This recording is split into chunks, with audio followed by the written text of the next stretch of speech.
শুরু হচ্ছে রেডিও চ্যানেলের বাংলা সংবাদ। ফেব্রুয়ারিতে 2 দিন হরতাল ডেকেছে আওয়ামী লীগ। প্রধান উপদেষ্টার প্রেস সচিব বললেন, ফ্যাসিস্টদের কর্মসূচি পালনের অনুমতি দেওয়া হবে না। ভারতের উত্তরপ্রদেশে কুম্ভ মেলায় পদপিষ্ট হয়ে নিহত 40, প্রধানমন্ত্রী নরেন্দ্র মোদীর শোক।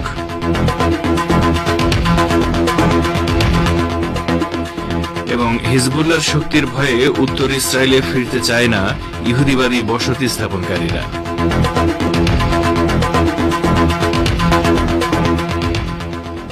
আসসালামু আলাইকুম। বিশ্ব সংবাদের গুরুত্বপূর্ণ অংশগুলো শুনলেন, এবারে বিস্তারিত। পরিবেশনায় রয়েছি রেজওয়ান হোসেন। ইরানের পরমাণু স্থাপনাগুলোর উপর উন্মাদের মতো হামলা চালানোর ব্যাপারে ইহুদিবাদী ইসরায়েল ও আমেরিকাকে সতর্ক করে দিয়েছেন ইরানের পররাষ্ট্রমন্ত্রী আব্বাস আরাকচি। তিনি বলেছেন, সেরকম যে কোনো হামলা গোটা অঞ্চলের জন্য ভয়ঙ্কর বিপর্যয় ডেকে আনবে। রাজধানী তেহরানে লন্ডন ভিত্তিক নিউজ চ্যানেল স্কাই নিউজকে দেয়া এক সাক্ষাৎকারে তিনি এই হুঁশিয়ারি উচ্চারণ করেন। আরাকচি বলেন, আমাদের পরমাণু স্থাপনাগুলোর ওপর যে কোনো হামলার তাৎক্ষণিক চূড়ান্ত জবাব দেওয়া হবে। ইরানের পররাষ্ট্রমন্ত্রী বলেন, আমার মনে হয় না তারা উন্মাদের মতো কোনো কাজ করবে। এটি সত্যিই উন্মাদনা, এবং সেরকম কিছু হলে গোটা মধ্যপ্রাচ্য অঞ্চলে ভয়ঙ্কর বিপর্যয় সৃষ্টি হবে। ইহুদিবাদী ইসরায়েল ইরানের পরমাণু স্থাপনাগুলোতে হামলা চালাতে পারে। নয়া মার্কিন প্রেসিডেন্ট ডোনাল্ড ট্রাম্প এমন ইঙ্গিত দেওয়ার পর আরাকচি এই সাক্ষাৎকার দিলেন। ইরানের পররাষ্ট্রমন্ত্রী সৈয়দ আব্বাস আরাকচি ডোনাল্ড ট্রাম্পের নেতৃত্বাধীন নয়া মার্কিন প্রশাসনকে উদ্দেশ্য করে বলেছেন, নিছক সুন্দর সুন্দর কথা বলে তেহরানকে ওয়াশিংটনের সঙ্গে নতুন কোন চুক্তি স্বাক্ষরের আলোচনায় বসানো যাবে না। ট্রাম্পের প্রথম মেয়াদে ইরানের পরমাণু সমঝোতা থেকে আমেরিকাকে বের করে নেয়ার কথা উল্লেখ করে তিনি বলেন, ওই ঘটনায় আমরা যে আস্থা হারিয়েছি তা আবার ফিরিয়ে আনতে হলে ওয়াশিংটনকে আরো অনেক কিছু করতে হবে। মার্কিন প্রেসিডেন্ট ডোনাল্ড ট্রাম্প গাজাবাসী ফিলিস্তিনিদের জোর করে মিশর ও জর্দানে পাঠানোর যে পরিকল্পনা উত্থাপন করেছেন তা প্রত্যাখ্যান করেছেন ইরানের পররাষ্ট্র মন্ত্রণালয়ের মুখপাত্র ইসমাইল বাকাই। তিনি নিজের অফিসিয়াল এক্স পেজে দেয়া এক পোস্টে ট্রাম্পের পরিকল্পনা প্রত্যাখ্যান করেন। মার্কিন প্রেসিডেন্ট সম্প্রতি বলেছেন, যুদ্ধের কারণে গাজা উপত্যকা এখন আর বসবাস উপযোগী নেই, তাই গাজাকে সাফ করার জন্য এর অধিবাসীদের অন্য কোথাও পাঠাতে হবে। এর প্রতিক্রিয়ায় বাকাই বলেন, গত 15 মাস ধরে আমেরিকার রাজনৈতিক, গোয়েন্দা ও আর্থিক পৃষ্ঠপোষকতায় আমেরিকারই পাঠানো ভয়ঙ্কর সব অস্ত্র ও গোলা বারুদ ব্যবহার করে গাজা থেকে ফিলিস্তিনি জনগণকে মুছে ফেলার আপ্রাণ চেষ্টা করা হয়েছে। 15 মাস গণহত্যা চালিয়ে যা করা সম্ভব হয়নি তা কিভাবে রাজনৈতিক অপকৌশল প্রয়োগ করে সম্ভব হতে পারে? তিনি বলেন, গাজা হচ্ছে আমাদের মাতৃভূমি এবং নিজ মাতৃভূমিতে টিকে থাকার জন্য ফিলিস্তিনিরা চড়া মূল্য দিয়েছে। ইসলামী প্রজাতন্ত্র ইরানের সশস্ত্র বাহিনীর chief of staff major general Mohammad বাকিরি বলেছেন, দেশের সামরিক বাহিনী ইলেকট্রনিক ওয়ারফেয়ার এবং সর্বাধুনিক আর্টিফিশিয়াল ইন্টেলিজেন্স প্রযুক্তিতে ব্যাপক উন্নতি করেছে। এসবের মাধ্যমে ইরানের সামরিক বাহিনী শত্রুর বিরুদ্ধে যুদ্ধের নতুন কৌশল এবং বৈজ্ঞানিকভাবে অনেক এগিয়ে গেছে। গতকাল ইরানের পশ্চিমাঞ্চলে সামরিক বাহিনীর বিশাল মহড়ার মূল পর্ব অনুষ্ঠানের সময় সেনা সদস্যদের উদ্দেশ্যে দেয়া বক্তৃতায় তিনি এসব কথা বলেন। জেনারেল বাকেরি বলেন, ইরানের সামরিক বাহিনী শত্রুর বিরুদ্ধে ইলেকট্রনিক ওয়ারফেয়ারের জন্য কতটা প্রস্তুত চলমান এই মহড়া তা প্রমাণ করছে। ইরানি সামরিক বাহিনী দেশের জনগণকে পরিপূর্ণ নিরাপত্তা দেবে বলেও তিনি উল্লেখ করেন।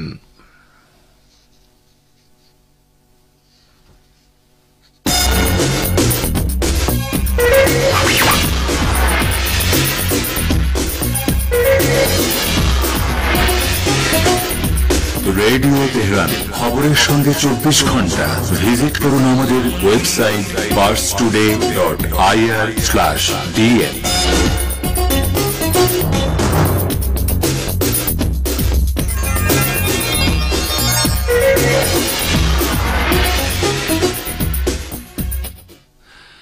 ফিরে আসি বিশ্ব সংবাদে।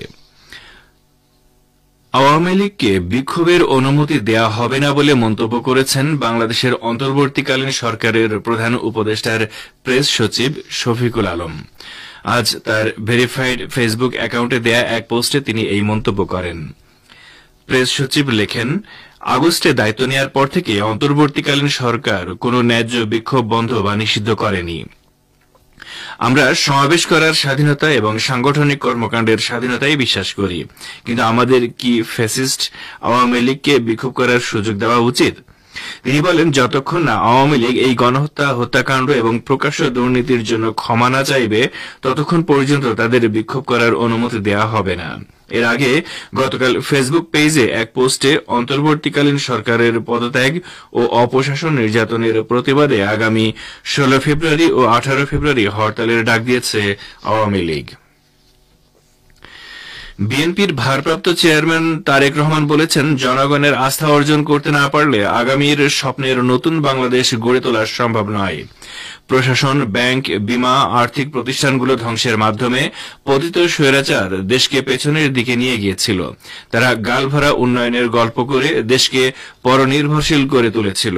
দেশের আইটি খাত সহ ব্যাংক, বীমা সহ সকল আর্থিক প্রতিষ্ঠানকে লুটপাটের আখড়ায় পরিণত করেছিল। এসব প্রতিষ্ঠান স্বরূপে ফিরিয়ে জনগণের আস্থা অর্জন করতে হবে। আজ বিকালে যশোরের হোটেল ওরিয়ন ইন্টারন্যাশনাল চত্বরে অনুষ্ঠিত রাষ্ট্র সংস্কারে 31 দফা শীর্ষক কর্মশালায় দলটির নেতাকর্মীদের উদ্দেশ্যে একথা বলেন তিনি। যশোর বিএনপি ও অঙ্গ সংগঠনের নেতাকর্মীদের নিয়ে ভার্চুয়ালি কর্মশালাটি অনুষ্ঠিত হয়। আপনারা বিশ্ব সংবাদ শুনছেন রেডিও তেহরান থেকে, আর প্রচারিত হচ্ছে শর্টওয়েভ 25 মিটার ব্যান্ডে। ভারতের উত্তরপ্রদেশের প্রয়াগরাজে কুম্ভ মেলায় পদপিষ্ট হয়ে মৃতের সংখ্যা বেড়ে দাঁড়িয়েছে 40 জনে। মর্মান্তিক এই ঘটনায় আহতের সংখ্যা অর্ধশতাধিক। আশঙ্কাজনক অবস্থায় হাসপাতালে চিকিৎসা চলছে অনেকের। নাম প্রকাশে অনিচ্ছুক কুম্ভ মেলা এলাকায় থাকা এক চিকিৎসক এএফপিকে বলেন, এখন পর্যন্ত 40 জনের মৃত্যু হয়েছে, আহত হয়েছেন আরো অনেকে, চিকিৎসাধীন রয়েছেন বেশ কিছু মানুষ। উত্তরপ্রদেশের মুখ্যমন্ত্রী যোগী আদিত্যনাথ জানিয়েছেন, পরিস্থিতি নিয়ন্ত্রণে রয়েছে।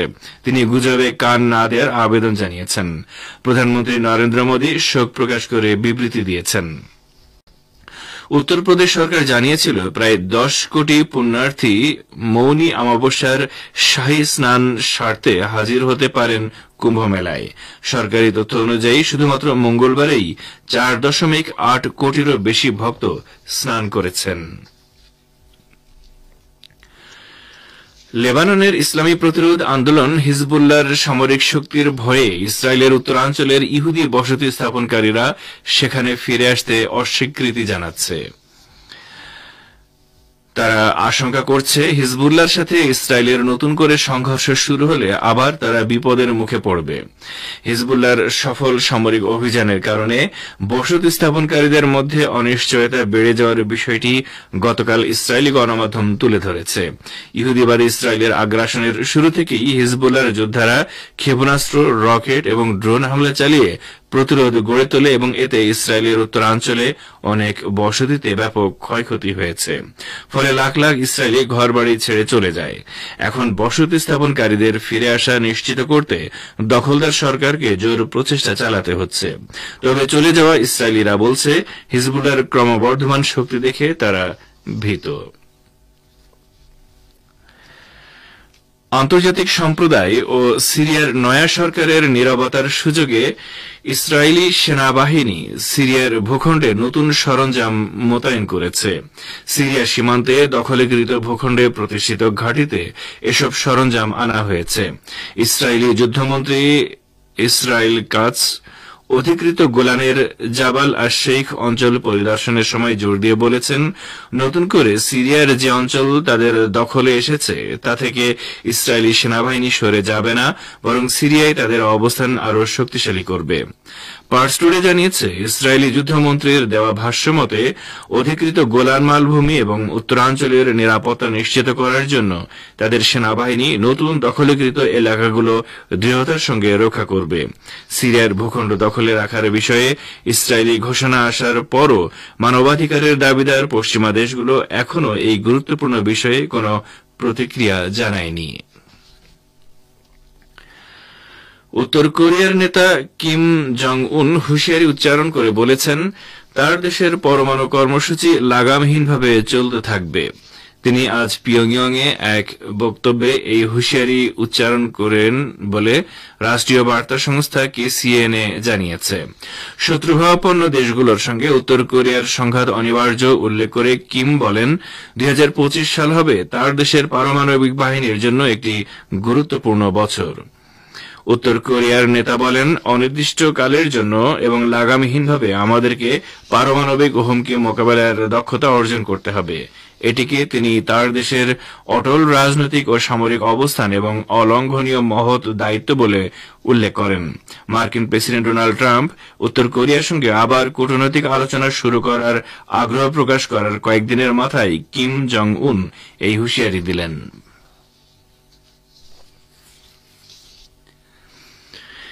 ইরানে পিএইচডি শিক্ষার্থী, যাদের মধ্যে বেশিরভাগই গবেষণাধর্মী শিক্ষার্থী, তাদের সংখ্যা গত 3 শিক্ষাবর্ষে 13,07,000 থেকে বেড়ে 15,03,000 হয়েছে। ইরানে উচ্চশিক্ষা গবেষণা ও পরিকল্পনা ইনস্টিটিউটের প্রধান আলী বাকের তাহেরিয়ান বলেন, চলতি শিক্ষাবর্ষে শিক্ষার্থীর সংখ্যা 3,50,000 ছাড়িয়েছে, যা আগের শিক্ষাবর্ষের তুলনায় 6% বেশি। আলী বাকের তাহেরিনিয়া আরও বলেন, আন্তর্জাতিক পরিসংখ্যান অনুসারে এবং বিশ্ববিদ্যালয়ের সংখ্যার মানদণ্ডের সংজ্ঞা অনুসারে ইরানে বর্তমানে 440টি বিশ্ববিদ্যালয় রয়েছে।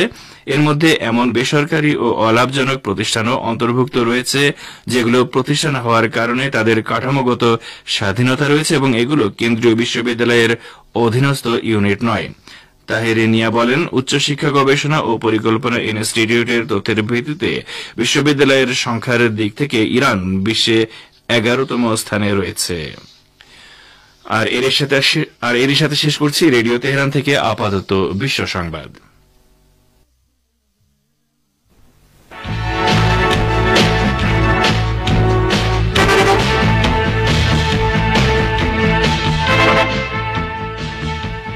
বিশ্ব সংবাদ শুনলেন রেডিও তেহরান থেকে। এবারে আমন্ত্রণ জানাচ্ছি সংবাদ ভাষার অনুষ্ঠান দৃষ্টিপাতে। ইরানের সর্বোচ্চ নেতা বলেছেন, প্রতিরোধ হল নবুয়তি মিশনের বহিঃপ্রকাশ। গাজা ও লেবাননের সামনে ইসরায়েলের নতজানু হওয়া তারই ফল। সর্বোচ্চ নেতার বক্তব্য নিয়ে সংবাদ ভাষ্যটি শুনুন গাজী আব্দুর রশিদের পরিবেশনায়। ইরানের সর্বোচ্চ নেতা বলেছেন, ইসলামী বিপ্লব বিজয়ের মধ্য দিয়ে শুরু হওয়া প্রতিরোধ আন্দোলন যুক্তি, বুদ্ধি ও ঈমানকে কাজে লাগিয়ে মুসলিম এমনকি অমুসলিম জাতিগুলোকেও জাগিয়ে তুলতে সক্ষম হয়েছে। সেই সঙ্গে ইহুদিবাদী ইসরায়েলকে গাজা এবং লেবাননের সামনে নতজানু করতে সক্ষম হয়েছে। ইসলামী বিপ্লবের সর্বোচ্চ নেতা আয়াতুল্লাহিল উজমা খামেনেই সরকারের 3 বিভাগের প্রধান সহ একদল কর্মকর্তা, ইসলামী দেশগুলোর রাষ্ট্রদূত এবং বিভিন্ন শ্রেণী ও পেশার জনগণের সাথে এক বৈঠক করেন। ওই বৈঠকে তিনি ইসলামের নবী হযরত মুহাম্মদ মুস্তাফা সাল্লাল্লাহু আলাইহি ওয়াসাল্লাম এবং তাঁর নবুয়তি মিশনকে একটি ধারাবাহিক ও স্থায়ী প্রক্রিয়া হিসেবে বর্ণনা করেন। তিনি আরো বলেন, মানব সমাজের জন্য, বিশেষ করে মুসলমানদের জন্য এর সবচেয়ে গুরুত্বপূর্ণ শিক্ষা হল বুদ্ধিবৃত্তি ও উপলব্ধিতে পরিবর্তন আনার জন্য যুক্তি ও বিশ্বাসকে ব্যবহার করা। পার্স টুডে আরো জানায়, আয়াতুল্লাহ খামেনেই ঈদে মাবাস তথা রাসূলের নবুয়ত প্রাপ্তি দিবস উপলক্ষে ইরানি জাতি, মুসলিম উম্মাহ এবং বিশ্বের সকল স্বাধীনতা ও মুক্তিকামী মানুষকে অভিনন্দন জানাতে গিয়ে বলেন, বিশ্বের বর্তমান ঘটনাবলীর দিকে এখন যুক্তিসঙ্গত ও বুদ্ধিবৃত্তিক দৃষ্টিভঙ্গিতে তাকানো খুবই জরুরি। মানব সমাজে উপনিবেশবাদী লুণ্ঠনের ইতিহাস ব্যাখ্যা করতে গিয়ে তিনি বলেন, উপনিবেশবাদীদের লুণ্ঠনের ইতিহাসের 3টি পর্যায় রয়েছে: প্রাকৃতিক সম্পদ লুণ্ঠন, সাংস্কৃতিক লুণ্ঠন এবং মৌলিক সংস্কৃতি ধ্বংস করা, এবং বিভিন্ন দেশ ও জাতির জাতীয় ও ধর্মীয় পরিচয় দখল ও লুণ্ঠন করা। আজও বিশ্বের দুষ্ট ও শক্তিশালী অক্ষগুলো বিভিন্ন দেশ ও জাতির উপর উপনিবেশবাদের সেই 3টি স্তরই চাপিয়ে দিচ্ছে। মার্কিন সরকারকে বড়দর্পী ও ঔপনিবেশিক শক্তির অগ্রনায়ক এবং অর্থনৈতিক দিক থেকে বিশ্বের পুঁজিপতিদের প্রভাব দুষ্ট সরকার বলে অভিহিত করেন সর্বোচ্চ নেতা। তিনি বলেন, ওই পুঁজিপতিরা প্রতিদিন কোনো না কোনো ভাবে বিভিন্ন জাতির পরিচয় ও স্বার্থ পরিবর্তন করার চেষ্টা চালায়। তাদের ঔপনিবেশিক প্রভাব বিস্তারের জন্য বিভিন্ন ষড়যন্ত্র করে। কুরআনের ভাষায় তোমাকে যা কিছু কষ্ট দেয় তারা তাই পছন্দ করে। ইরানের সর্বোচ্চ নেতা বলেন, মার্কিন কংগ্রেসের প্রতিনিধিরা যে হাজার হাজার শিশু হত্যাকারী, অঙ্গ প্রত্যঙ্গ বিচ্ছিন্নকারী অপরাধীর প্রশংসা করে এবং তাদের উৎসাহিত করছে ৩০০ জন যাত্রীবাহী ইরানি বিমানকে গুলি করে ভূপাতিত করার জন্য আমেরিকার জাহাজের ক্যাপ্টেনকে পদক প্রদান করছে, এই সবই তাদের ভেতরের মন্দ সত্তার উদাহরণ। তাদের কূটনীতির হাসির আড়ালে লুকিয়ে রয়েছে শত্রুতা ও ক্ষোভ। এই সত্যগুলোর মোকাবেলায় আমাদের দৃষ্টি খুলতে হবে। বিশ্বব্যাপী সংঘাতের ব্যাপারে সতর্কতার উপর জোর দিয়ে তিনি বলেন, বর্তমান সময়ের প্রতিরোধ আন্দোলন নবুয়তি মিশন এবং ইরানের ইসলামী বিপ্লব থেকে উদ্ভূত। গাজার বিস্ময়কর বিজয়ের কথা উল্লেখ করে তিনি বলেন, ছোট্ট এবং সীমিত এই অঞ্চলটি মার্কিন অত্যাধুনিক অস্ত্র শস্ত্রে সজ্জিত ইহুদিবাদী ইসরায়েলকে পরাজিত করতে নতজানু করে দিতে সক্ষম হয়েছে। এই বিজয় বুদ্ধিমত্তা এবং বিশ্বাসকে কাজে লাগানোর ফলাফল বলেও তিনি মন্তব্য করেন।